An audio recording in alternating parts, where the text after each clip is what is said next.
Already థియేటర్లో చూసిన సినిమాను ఓటీటీలో ఎందుకు చూడాలి అనేది ఆడియన్స్ ప్రశ్న.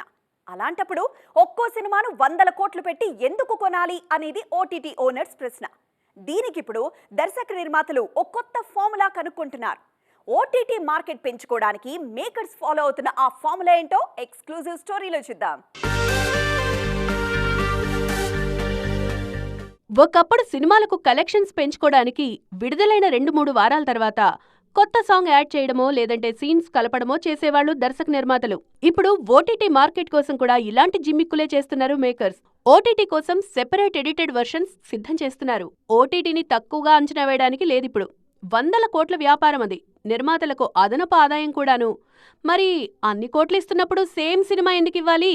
ఇదే ఆలోచిస్తున్నారు మేకర్స్ ఇప్పుడు. థియేటర్లలో చూసినోళ్లు కూడా ఓటీటీలో ఫ్రెష్ ఫీల్ అవ్వాలని కొత్త మంత్రంతో వస్తున్నారు. వెండితెరపై చూడని బొమ్మను బుల్లితెరపై చూపిస్తున్నారు.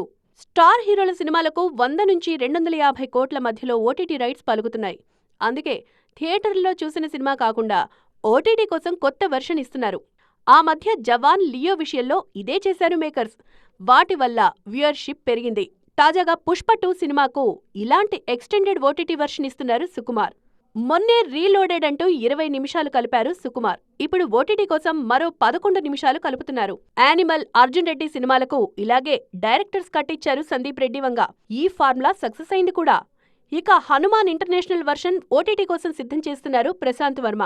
మరికొన్ని సినిమాలకు ఇదే ఫార్ములా ఫాలో అవుతున్నారు.